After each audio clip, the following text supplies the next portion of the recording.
Shalom, puji nama Tuhan, Bapak Ibu Saudara-saudari yang terkasih dalam Tuhan Yesus. Senang sekali rasanya bisa kembali kita beribadah bersama pada pagi hari ini. Mari kita sama-sama siapkan hati dan pikiran kita. Kita akan memulai ibadah kita pada pagi hari ini. Bersyukur buat kemurahan Tuhan yang tidak pernah berhenti.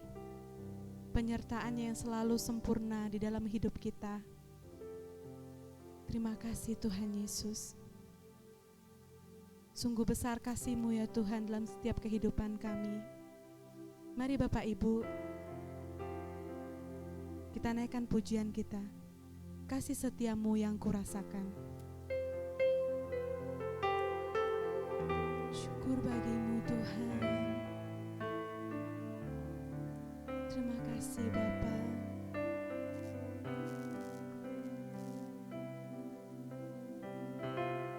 Kasih setia-Mu yang kurasakan lebih tinggi dari langit biru. Kebaikan-Mu yang telah Kau nyatakan lebih dalam dari lautan. Berkat-Mu yang telah Ku terima sempat membuatku terpesona. Apa yang tak pernah ku pikirkan, itu yang Kau sediakan bagiku. Siapakah kami ini Tuhan? Siapakah aku ini Tuhan? Jadi biji mata-Mu. Dengan apa kan ku balas Tuhan, selain puji dan sembah Kau. Terima kasih Tuhan. Kasih setia-Mu yang kurasakan lebih tinggi dari langit biru. Lebih tinggi dari langit biru. Terima kasih Tuhan. Kebaikan-Mu yang tak Kau nyatakan lebih dalam dari lautan. Berkat-Mu yang telah Ku terima, berkat-Mu yang telah Ku terima sempat membuatku terpesona. Apa yang tak pernah ku pikirkan, itu yang Kau sediakan bagiku. Siapakah aku ini Tuhan? Siapakah aku ini Tuhan? Jadi biji mata-Mu. Dengan apa? Dengan apa kan ku balas Tuhan, selain puji dan sembah. Siapakah kami ini Tuhan? Siapakah aku ini Tuhan? Jadi biji mata-Mu. Haleluya. Dengan apa kan ku balas Tuhan, selain puji dan sembah. Lebih lagi memuji Tuhan. Siapakah aku ini Tuhan? Kau jadikan biji mata-Mu Tuhan. Biji mata-Mu. Dengan apa kami balas kebaikan-Mu Tuhan Yesus? Dengan apa ku balas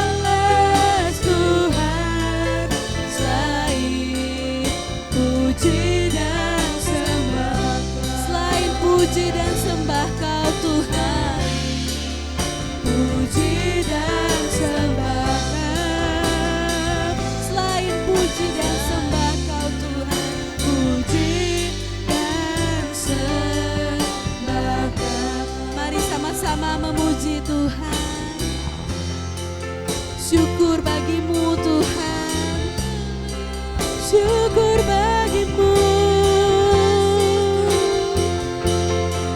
Haleluya, haleluya, kebaikanmu tak terbatas Tuhan, sungguh besar kasih-Mu. Haleluya, kami bersyukur Tuhan, Engkau baik.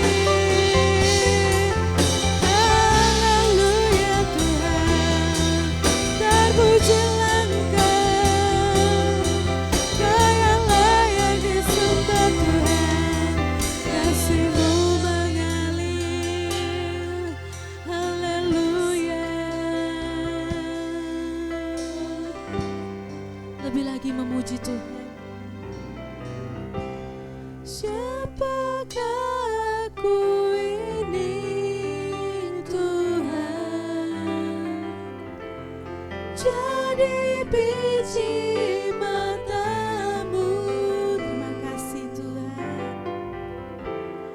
Dengan apakah ku balas Tuhan, selain puji dan sembah Kau. Lebih lagi memuji Tuhan. Siapakah aku ini Tuhan, Kau jadikan biji mata-Mu Tuhan, jadi biji mata-Mu. Dengan apakah ku balas Tuhan, selain puji dan sembah. Mari memuji Tuhan. Siapakah aku ini Tuhan, jadi biji mata-Mu.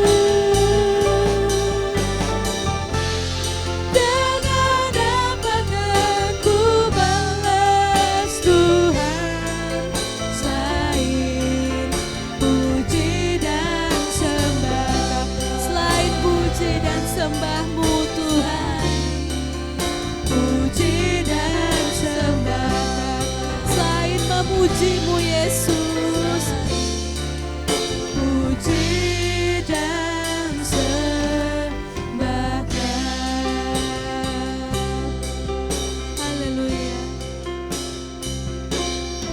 Terima kasih Tuhan Yesus. Hanya Engkau-lah yang layak Tuhan Yesus menerima puji-pujian dan penyembahan kami Bapa. Sungguh besar kasih-Mu kepada kami Tuhan. Terima kasih buat saat ini Tuhan. Pagi hari ini kami boleh kembali beribadah ya Tuhan. Layakkan setiap hati dan pikiran kami Tuhan. Kuduskan setiap kami. Biarlah boleh layak menyenangkan hati-Mu Tuhan. Biarlah Bapa, ibadah kami ini Kau sertai dari awal pertengahan hingga akhir Tuhan. Biarlah Tuhan Yesus kami semakin belajar Tuhan Yesus. Bahwa setiap hari Tuhan Yesus menyenangkan hati-Mu saja Tuhan Yesus. Terima kasih Bapa, kami siap untuk lebih lagi memuji Engkau Tuhan. Hanya dalam nama Tuhan Yesus kami berdoa mengucap syukur. Haleluya. Amin. Sekali lagi shalom Bapak Ibu Saudara-saudari. Masih ada sukacita Tuhan dalam setiap kehidupan kita. Amin.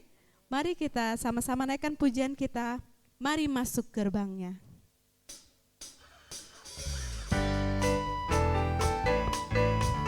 Sebab Tuhan Dia sangat baik. Sama-sama kita memuji Tuhan. Mari masuk gerbangnya.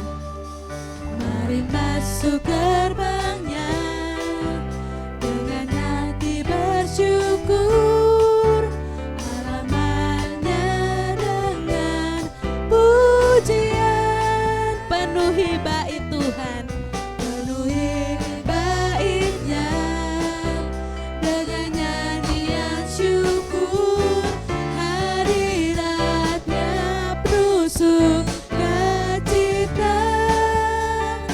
Mari masuk gerbang Tuhan. Mari masuk gerbangnya dengan hati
pujian, penuhi bait Tuhan, penuhi baitnya dengan nyanyian syukur, hadiratnya penuh sukacita.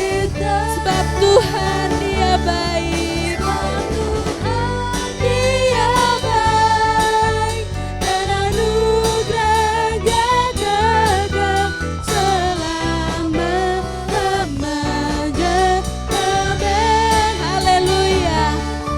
Sebab Tuhan Dia baik, dan anugerahnya kekal selama-lamanya. Amin. Lebih lagi, sebab Tuhan Dia baik, Tuhan Dia baik, dan anugerahnya kekal selama-lamanya. Amin. Sebab Tuhan Dia baik, sebab Tuhan Dia baik, dan anugerahnya kekal selama-lamanya. Amin. Selama-lamanya, selama-lamanya, selama-lamanya, selamanya.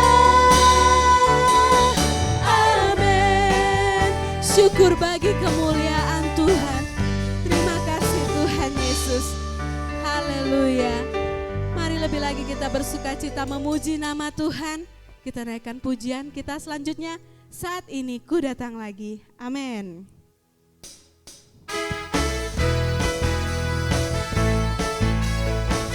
Puji syukur kepada Tuhan Yesus.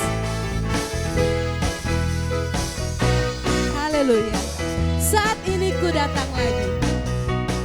Saat ini ku datang lagi kepadamu Tuhan, kepadamu Tuhan, junjungan hidupku. Ku angkat tanganku, ku angkat tanganku, ku puji namamu Yesus. Ku sembah Kau Tuhan, hari-hari telah ku lalui, hari-hari telah ku lalui bersamamu Tuhan, bersamamu Tuhan, ku rasa bahagia. Peganglah tangan kami Tuhan, peganglah tanganku, tuntunlah jalanku. Yesus, Kaulah segalanya Tuhan. Mari sorakan hosana. Sorakan sana. Haleluya. Glory bagimu. Haleluya. Haleluya. Sorakan sana. Terpujilah namamu. Syukur bagimu Tuhan. Saat ini ku datang lagi kepadamu Tuhan, kepadamu Tuhan, junjungan hidupku. Ku angkat tanganku Tuhan, ku angkat tanganku, ku puji namamu Yesus. Ku sembah Kau Tuhan, hari-hari telah ku lalui, hari-hari telah ku lalui bersamamu Tuhan, ku rasa bahagia. Haleluya. Pegang tangan kami Tuhan, pegang tanganku, tuntunlah jalanku. Yesus, Kaulah segalanya. Mari kita memuji Tuhan. Haleluya. Sorakan sana. Haleluya. Glory bagimu. Haleluya. Haleluya.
Puji Tuhan Bapak Ibu, kita sudah memuji dan memuliakan nama Tuhan.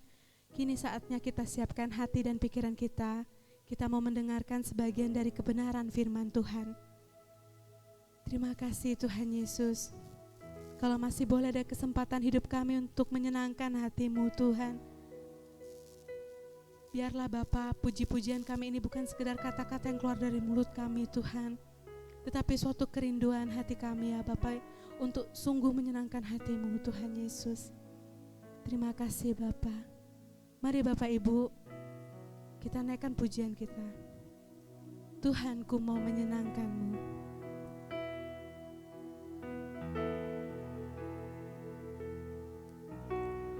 Tuhan, ku mau menyenangkan-Mu. Tuhan, bentuklah hati ini jadi bejana untuk hormat-Mu. Cemerlang bagai emas murni. Tuhan, ku serahkan hidupku, semua ku berikan padamu, semua ku berikan padamu. Kuduskan Tuhan, kuduskan hingga tulus selalu, agar aku menyenangkan-Mu, menyenangkan-Mu,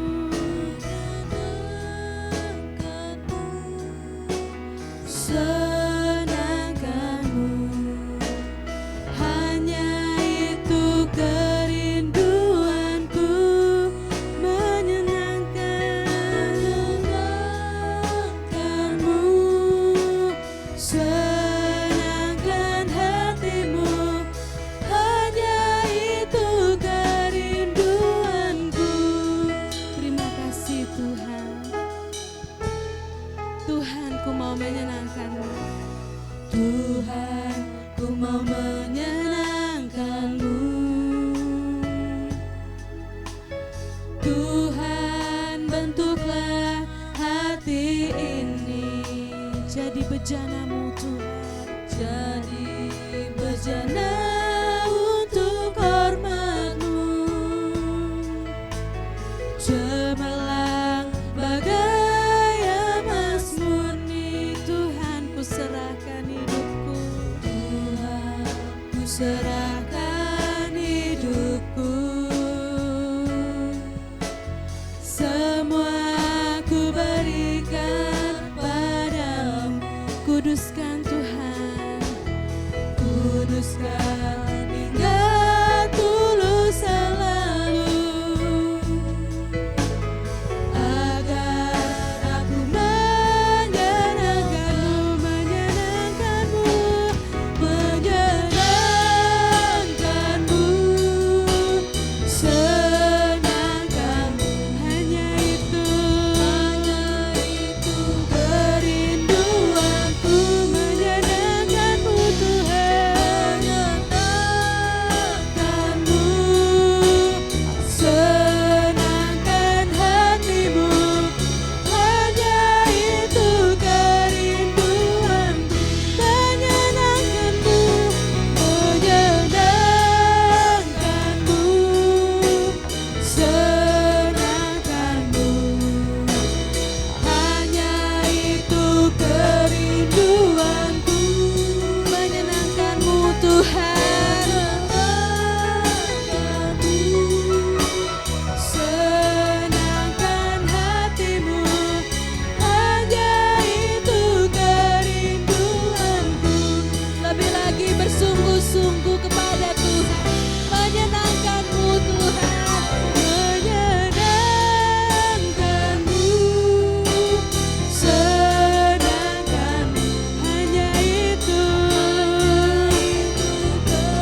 pujian dan penyembahan kami Tuhan. Kami rindu akan bait-Mu Bapa. Sebentar Tuhan kami akan mendengarkan sebagian dari firman-Mu. Tuhan pakai hamba-Mu yang akan menyampaikan firman-Mu. Dan juga biarlah firman-Mu menjadi rema dalam hidup kami. Dan kami dapat menjadi berkat dimanapun kami berada Tuhan. Terima kasih Tuhan, kami siap untuk mendengarkan firman-Mu. Dan nama Tuhan Yesus kami sudah berdoa dan mengucap syukur. Haleluya. Amin.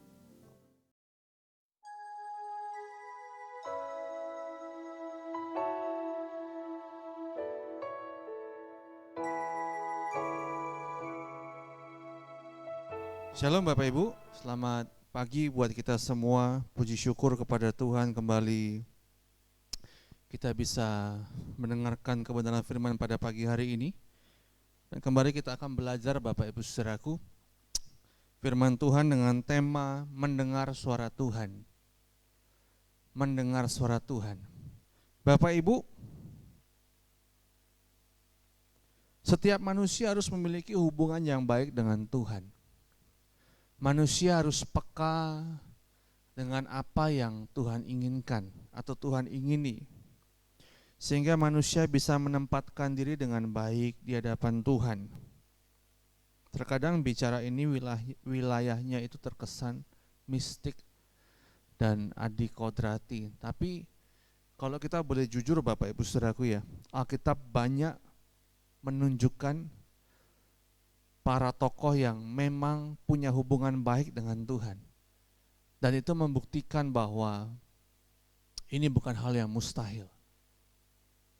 Pertanyaannya adalah, apakah memang Tuhan yang benar yang menjadi atau yang diikuti perkataannya? Maksudnya, apakah memang Tuhan yang benar yang berbicara kepada oknum tersebut? Seperti Abraham yang berhubungan dengan Allah Yahweh, dia menemukan Allah yang benar. Tokoh-tokoh lain, tokoh-tokoh iman yang lain juga kita lihat mempunyai hubungan yang benar dengan Allah, dengan Tuhan. Dan harusnya pun hari ini orang Kristen juga memiliki hubungan yang sama, sehingga hidupnya bisa sesuai dengan kehendak Tuhan setiap saat, setiap waktu. Tentu banyak fenomena kita lihat hari ini Bapak Ibu, orang berkata di mimbar, ini suara Tuhan, ini suara Tuhan. Pertanyaannya adalah bagaimana bisa kita memverifikasi bahwa apa yang dia katakan memang suara Tuhan atau bukan. Bagaimana kita bisa tahu dia ini ngomongnya benar atau tidak, dia ini ngomongnya dari Tuhan atau bukan. Banyak kejadian nubuat diberikan, banyak yang salah dan tidak bisa diverifikasi. Kita tahu bicara nubuat, ketika nubuat disampaikan, itu harus digenapi. Tidak ada nubuat di Alkitab yang tidak digenapi, semua digenapi. Ya, ini harus tahu Bapak Ibu. Jadi setiap nubuat dikatakan, diberikan, itu sudah pengenapan. Kalau tidak, itu bukan dari Tuhan. Nah, Tuhan pasti menggenapi nubuatannya. Bagaimana cara kita memverifikasi bahwa apa yang dikatakan orang ini dari Tuhan? Sederhana. Kita pun juga harus punya hubungan yang baik dengan Tuhan. Membangun sebuah relasi yang khusus, yang sungguh-sungguh, sehingga betul-betul kita bisa mengerti kehendak Tuhan dan kita bisa melihat orang lain ketika dia mengatakan itu dari Tuhan. Kita bisa mengatakan juga dalam hati kita, ini memang dari Tuhan. Ini sudah terlalu jauh Bapak Ibu ya. Nanti kita akan bahas ke sana. Tapi hari ini kita akan khusus membahas bagaimana sih caranya Tuhan berbicara kepada kita. Ada orang pernah tanya sama saya nggak pernah loh Pak dengar suara Tuhan langsung. Apakah Tuhan itu kalau berbicara harus pakai suara yang bisa didengar atau didengar di telinga kita? Nah itu unik Bapak Ibu. Ini akan kita bahas pelan-pelan, ya. Karena tidak semua akan mengalami seperti Samuel yang dipanggil Tuhan langsung. Tidak mengalami seperti yang dialami Musa ketika dia melihat pohon yang menyala dan mendengar suara Tuhan langsung. Tidak seperti Paulus yang memang mendengar dan dia buta karena dia melihat kemuliaan Tuhan. Apakah orang yang tidak mengalami hal-hal yang spektakuler itu dia tidak mendengar suara Tuhan? Nah, ini kita bahas. Ada 4 hal, kalau bisa selesai hari ini kita selesaikan, kalau tidak kita sambung minggu depan Bapak Ibu. Cara Tuhan berbicara kepada kita. Ada 4 hal. Yang pertama, Tuhan berbicara melalui logos atau firman Tuhan. Oleh kuasa Roh Kudus, firman itu menjadi rema. Rema. Seringkali kita seringkali Bapak Ibu bicara begini, kiranya firman itu menjadi rema dalam hidup kita. Apa itu rema? Rema itu cara Tuhan berbicara kepada kita. Nah, sekarang pertanyaannya, rema itu apa?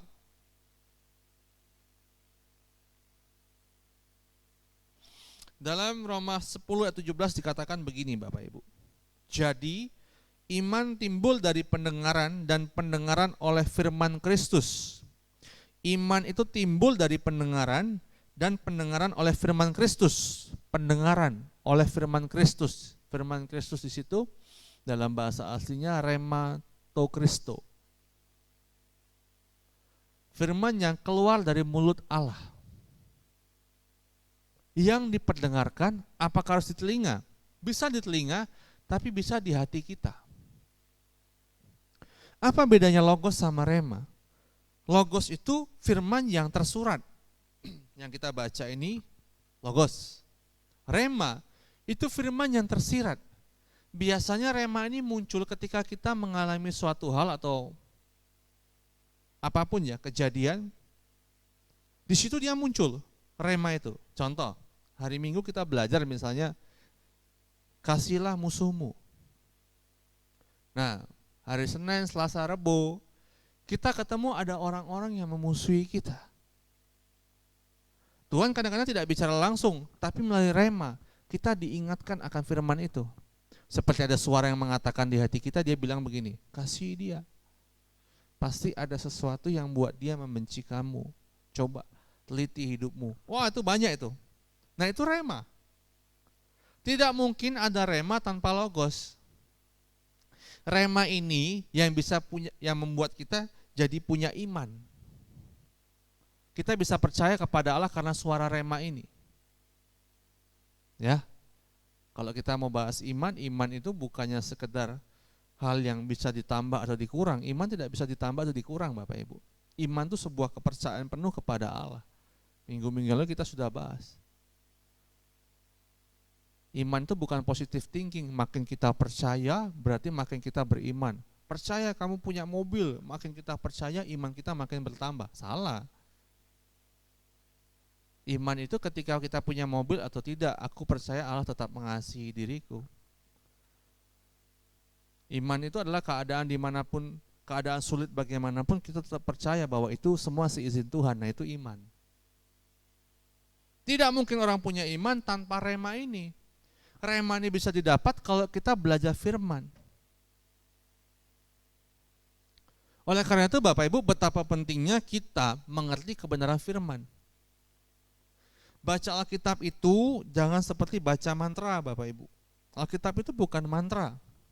Bapak Ibu baca Alkitab lalu, misalnya saya pernah ya, ada orang cerita begini, dia ketemu setan gitu, dia takut, dia baca gini, Bapa kami yang di surga, dikuduskanlah namamu, datanglah kerajaanmu. Nggak nyambung. Jadi dia ketemu setan, dia takut, dia baca doa Bapa kami, dia kira itu mantra. Kristen nggak begitu. Alkitab ini berkuasa nggak? Nggak ada kuasanya. Jangan ketipu film Dracula, kita kalau pegang salib setannya pergi gitu. Enggak. Kuasa dari salib itu bukan salibnya, tapi siapa yang dilambangkan di salib itu yang berkuasa. Apa yang diceritakan oleh Alkitab itu, dialah yang berkuasa, bukan Alkitabnya berkuasa. Makanya jangan klinik Bapak Ibu. Alkitab sama salib jadi bahan. Jadi kalau lewat kuburan bawa Alkitab sama salib. Enggak ngaruh. Bukan Dracula. Kuntilanak ketawa-ketawa lihat begitu. Sama kayak orang baca ayat, itu jangan kayak baca mantra, didatengin setan takut, Bapa kami yang di surga, dikuduskan namamu. Enggak nyambung. Ada setan tengking aja. Baca Alkitab itu Bapak Ibu dibaca, dimengerti. Apa maksud Tuhan di balik tulisan itu? Ayat itu ditujukan buat siapa? Apa sih bahasa aslinya? Apa latar belakangnya ketika ayat itu diberikan? Saya sering pakai contoh lebih dari pemenang. Lebih dari pemenang itu berkali-kali kita bahas, itu bukan ayat penghiburan yang seolah-olah hari ini Bapak Ibu ya, kita tuh orang yang lebih dari pemenang, lalu dikaitkan dengan keselamatan. Kita lebih dari pemenang, jadi kacau. Lebih dari pemenang tuh konteksnya adalah orang Kristen yang dibunuh oleh orang Roma. Orang Kristen mati, orang dibunuh, jelas-jelas dibunuh, dia mati. Tapi Paulus bilang sama jemaat yang lain, untuk menguatkan jemaat yang lain, Paulus bilang begini, mereka lebih dari pemenang. Maksudnya apa? Orang Kristen yang mati itu, secara manusia, dia kalah oleh orang Roma. Yang menang itu orang Roma. Padahal, kalau di mata Allah, yang menang itu orang Kristen yang mati itu. Makanya Paulus bilang, mereka lebih dari pemenang. Baca itu mesti jelas. Apa kekuatannya dalam hidup kita? Apa manfaatnya atau hal yang bisa kita ambil dari statement itu, yang bisa kita ambil adalah ketika kita mau hidup sungguh-sungguh seperti orang yang martir itu, orang Kristen yang mati itu, kita lebih dari pemenang. Dunia hari ini mungkin menjudge kita kalah. Kita kalau minta maaf sama orang, kita mungkin dianggap kalah. Oh enggak, Anda lebih dari pemenang. Anda mengampuni orang lain, Anda lebih dari pemenang.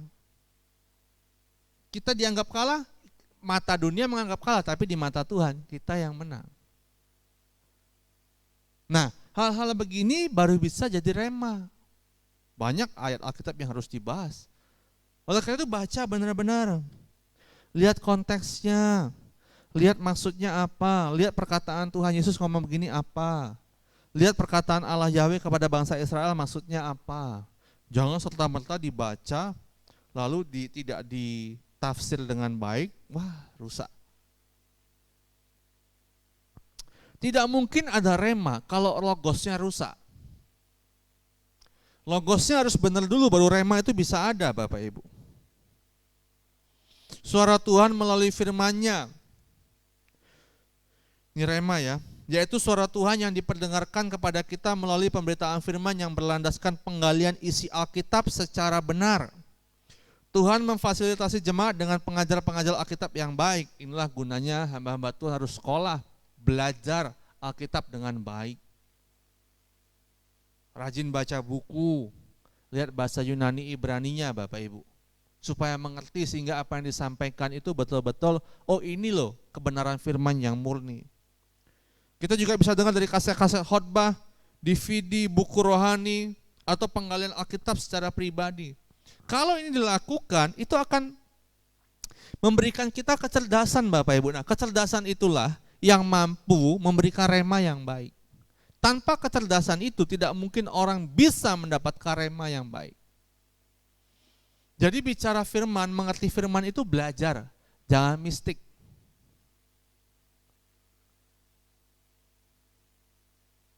Kita aja Bapak Ibu ya, di dunia, dalam dunia sekuler, kita misalnya belajar tentang matematika.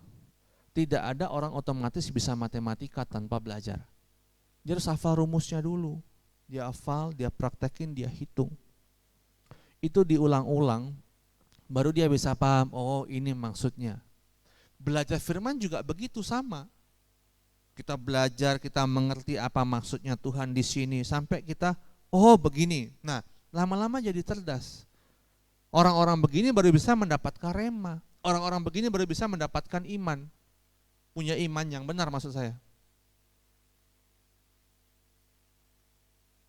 Amsal bilang begini Bapak Ibu, takut akan Tuhan adalah permulaan pengetahuan, tetapi orang bodoh menghina hikmat dan didikan. Orang yang tidak mau belajar tidak akan mungkin bisa mengerti rema. Apalagi gembalanya tidak mengajar dengan baik.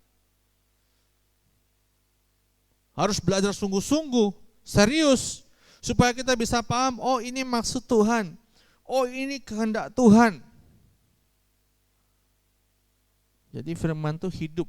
Kalau pakai bahasa gampangnya, firman itu hidup dalam kegiatan kita sehari-hari. Firman itu terus selalu ada.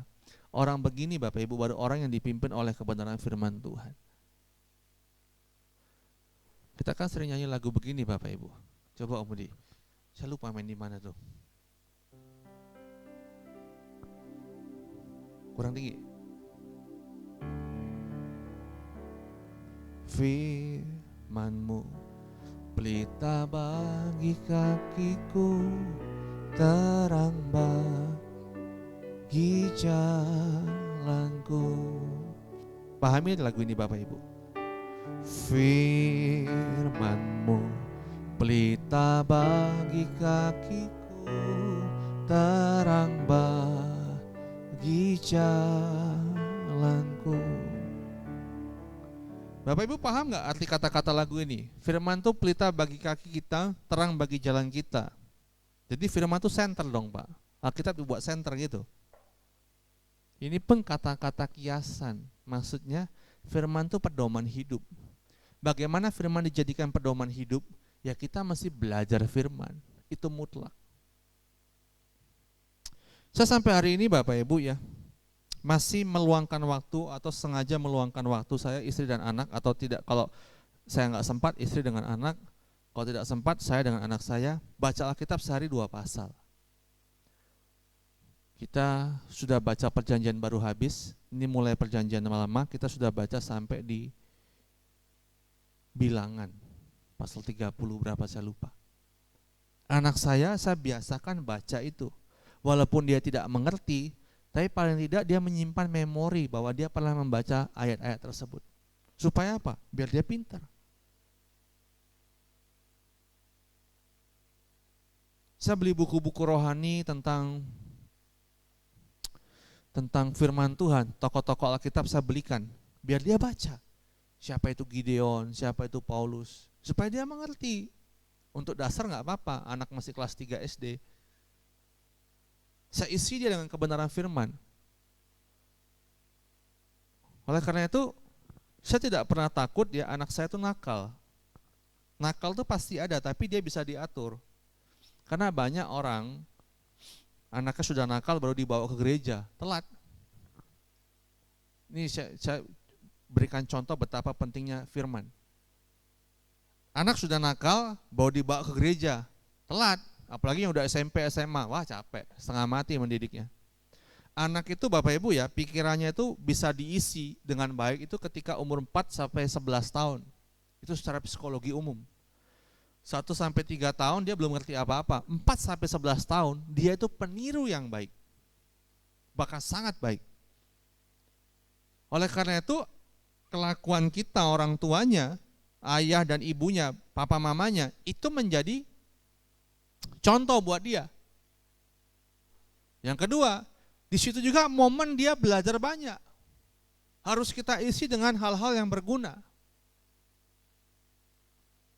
Harus kita isi dengan hal-hal yang berguna Bapak Ibu. Anak saya suka belikan buku mereknya, judulnya Why. Jadi itu buku yang membahas atau komik yang membahas misalnya tentang sains, tentang macam-macam. Dia baca itu, siapa penemu pesawat, siapa penemu televisi, penemu telepon, dia baca semua. Pusing-pusing dia, tapi saya berikan itu supaya dia belajar. Dia rekam semua Bapak Ibu. Hal-hal apapun dia rekam. Nah saya kasih rekaman yang baik. Termasuk juga firman. Saya sengaja baca firman. Walaupun dia nggak ngerti, Papa Oten nggak ngerti cerita ini, nggak apa-apa karena Alkitab kan bahasanya baku, sedangkan dia bahasa anak-anak. Dia pusing, nggak apa-apa nak baca aja. Kita baca terus sampai nanti menjadi sebuah pola yang baik. Mungkin anak-anak lain kalau suruh baca Alkitab susah, anak saya enggak. Nak, duduk kita baca. Enggak ada dia begini. Enggak mau, enggak ada begitu-begitu. Baca langsung duduk dia baca. 2 ayat. Saya didik itu Bapak Ibu. Supaya apa? Supaya dia punya logos yang banyak. Disimpan di memorinya, itu bisa menjadi rema yang baik. Jadi kalau mau anak kita nggak nakal, nggak kena narkoba, nggak mabuk, pokoknya nggak kena sesuatu yang negatif, kita kasih contoh. Yang kedua, ajari dia firman.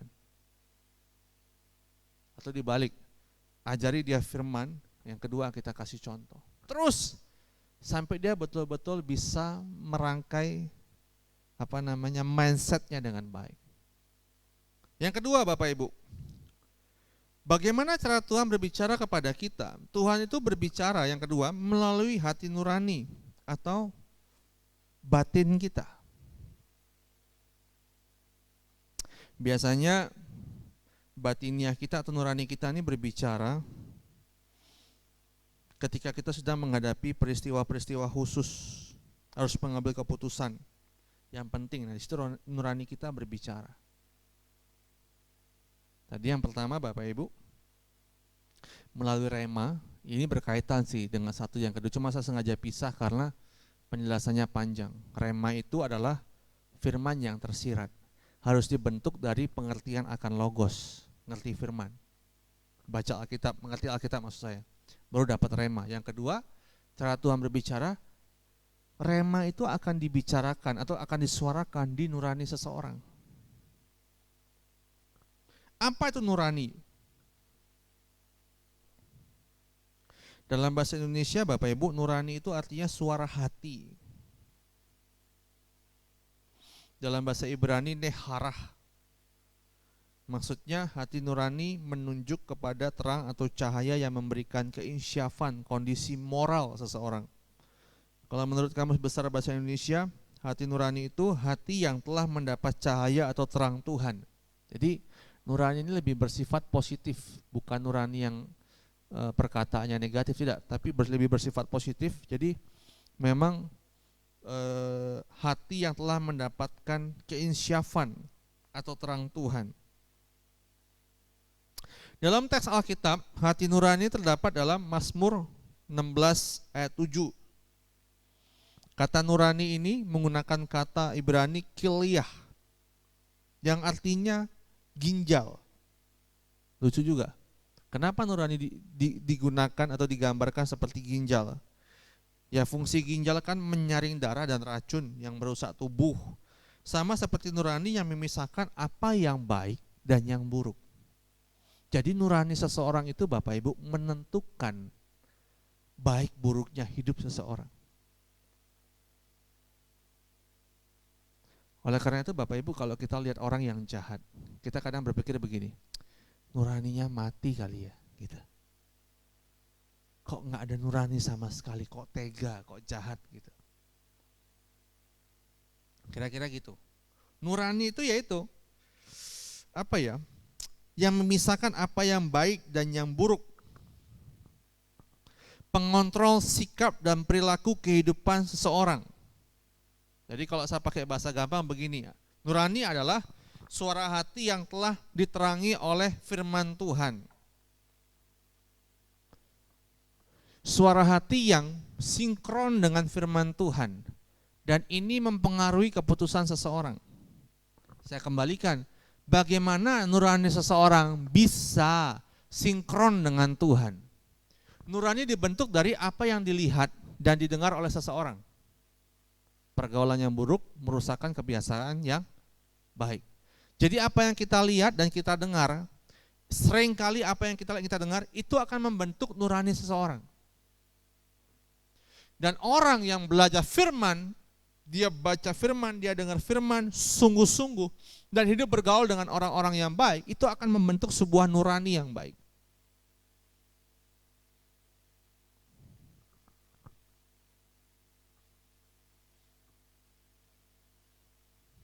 Dan saya mau katakan nurani ini hanya manusia yang memiliki, binatang tidak punya, Bapak Ibu.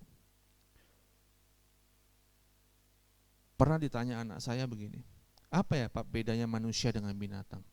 Kan sama-sama hidup, sama-sama mati. Saya bilang salah satunya ya nak, binatang itu punya jiwa, binatang tidak punya jiwa, manusia punya. Binatang punya roh Pak, nah kan dia bisa mati, saya bilang gitu. Tapi jiwa dia punya. Orang nanti kalau mati ya di hadapan Tuhan, yang dihakimi itu jiwanya. Kenapa? Karena jiwa seseorang itu ada nuraninya. Baik buruknya hidup seseorang itu yang dinilai jiwanya. Makanya Bapak Ibu kalau kita belajar penginjilan itu nggak pernah dikatakan begini, selamatkan roh-roh gitu. Pasti yang dibahas adalah selamatkan jiwa-jiwa. Kenapa? Jiwa itu yang dibentuk dari apa yang dilihat dan didengar seseorang. Jiwa seseorang itu harus sesuai dengan kehendak Tuhan. Ini tugas setiap manusia, mengajarkan firman supaya jiwa orang itu benar. Nurani orang itu benar, Bapak Ibu. Orang percaya ini harus bertanggung jawab mendewasakan nuraninya. Supaya apa? Supaya Tuhan bisa berbicara di nuraninya. Banyak orang nuraninya buruk. Kenapa? Karena dia tidak mau belajar firman. Dan jangan salahkan keadaan kenapa seseorang itu buruk.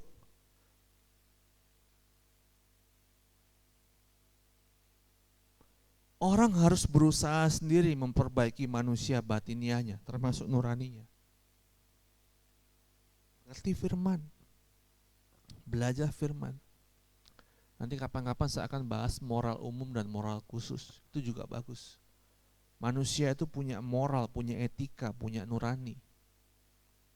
Dan ini mesti dibangun menjadi manusia yang terhormat di mata manusia dan di mata Tuhan.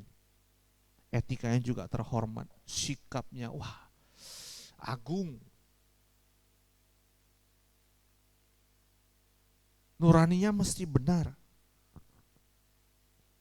Orang harus bertanggung jawab mewarnai kepribadiannya dengan warna Tuhan. Dengan kata lain, mendewasakan hati nuraninya sesuai dengan firman Tuhan, Bapak Ibu.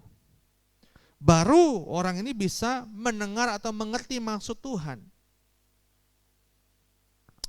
Kenapa orang begitu jahat? Apakah nuraninya tumpul atau mati? Bisa jadi. Kenapa ya? Karena dia nggak mau berubah. Dia nggak mau berubah jadi baik. Saya kembali ke anak saya tadi. Saya tidak mau anak saya jadi jahat, Bapak Ibu. Oleh karena itu kita orang tua kasih contoh. Walaupun sulit ya. Ini walaupun sulit ya. Misalnya ketika anak saya tanya, Pak, Tuhan Yesus tuh kayak apa sih? Kamu lihat Papa aja, nak. Papa nih kayak Tuhan Yesus, walaupun sulit.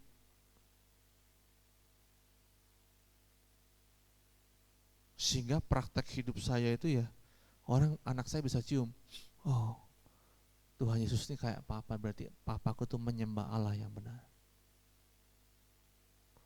Kan ayatnya ada, sehingga orang melihat agamamu atau perbuatanmu. Dalam Matius pasal 5. Orang melihat perbuatanmu yang baik dan memuliakan Bapamu yang di sorga. Saya kemarin tulis status di WA, orang heboh. Orang banyak bilang, dibenarkan karena iman, dibenarkan karena iman. Iya silahkan sih, tapi Yakobus bilang iman tanpa perbuatan sia-sia. Jadi jangan mentang-mentang iman kita ini beriman kepada Tuhan Yesus, kita Kristen, lalu pasti selamat. Kalau tidak ada perbuatan baik yang menyertai, karena iman itu harus dibuktikan dari perbuatan. Kelakuan kita tuh teologia kita, Bapak Ibu. Saya kutip ini. Kelakuan kita tuh teologia kita. Jadi perbuatan seseorang itu menunjukkan imannya. Kalau dia tidak mau bentuk nuraninya dengan baik, saya tidak yakin dia jadi orang yang beriman. Dilihat dari perbuatannya, wah perbuatannya begini, gak mungkin dia menjadi orang yang beriman. Sehingga orang melihat perbuatanmu yang baik dan memuliakan Bapamu yang di sorga. Perhatikan ayat itu Bapak Ibu. Kelakuan kita itu menunjukkan siapa Allah kita. Oleh karena itu nurani orang harus benar. Mari Bapak Ibu saudaraku. Saya rasa 2 dulu hari ini ya, minggu depan 2 lagi. Setiap orang harus punya nurani yang benar. Belajar firman Tuhan dengan baik.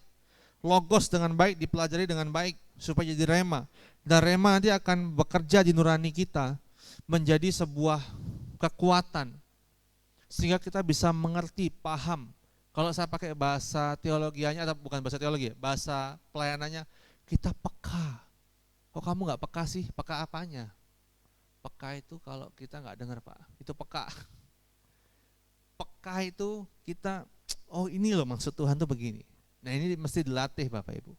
Punya waktu baca Alkitab, punya jam doa yang baik, lalu berusaha hidup suci dari hari ke hari, supaya kita bisa mengerti kepekaan ini. Dua dulu Bapak Ibu ya, dan kiranya firman hari ini memberkati kita semua. Amin. Mari kita berdoa. Kami mengucap syukur buat hari ini Bapak. Kembali firman Tuhan sudah disampaikan dan kami akan terus mau belajar, mengerti, memahami bagaimana cara Tuhan berbicara kepada kami, supaya hidup kami bisa kami lalui dengan baik, dengan tuntunan Tuhan. Terima kasih Bapak. Kiranya firman hari ini menjadi rema dalam setiap kehidupan kami. Hamba-Mu akhiri pemberitaan firman pada pagi hari ini. Di dalam nama Tuhan Yesus kami sudah berdoa. Haleluya. Amin.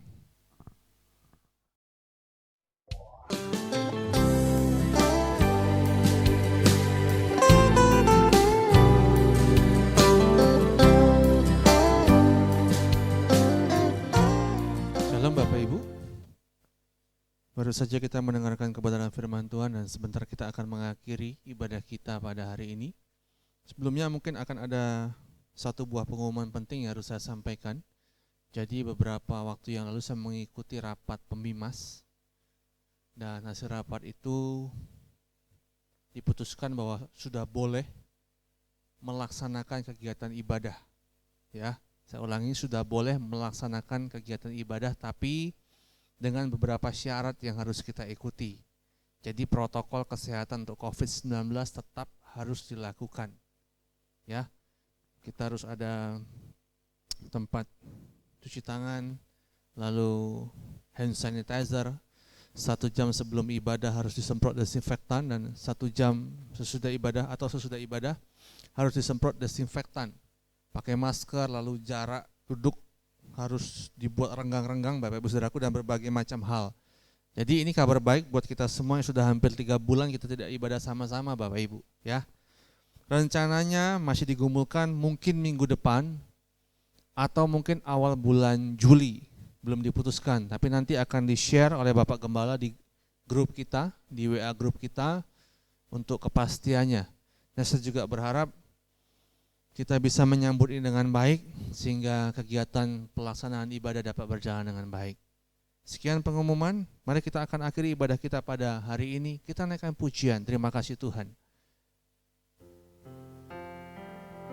Terima kasih Yesusku buat anugerah yang Kau beri, sebab hari ini Tuhan adakan syukur bagimu. Terima kasih Yesusku.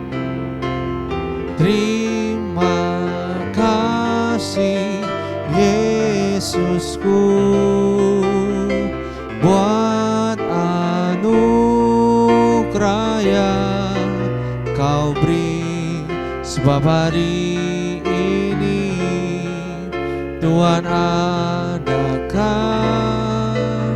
syukur bagimu, syukur bagimu, syukur bagimu,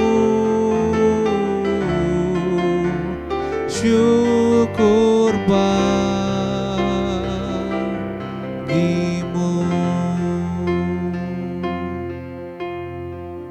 Mari kita berdoa. Tiba saatnya kami akan mengakhiri ibadah kami pada pagi hari ini Bapa. Kami percaya Engkau ada di tengah-tengah kami. Kiranya pujian penyembahan kami menyenangkan hati-Mu. Dan firman yang kami terima hari ini menjadi kekuatan baru dalam setiap kehidupan kami masing-masing. Kami mau berdoa buat saudara-saudara kami dimanapun mereka berada. Mungkin sedang sakit. Kiranya Tuhan jamah, Tuhan beri kesehatan dan kekuatan. Mungkin juga sedang berbeban berat dimanapun mereka berada. Saudara-saudara kami bawa semua dalam tangan Tuhan.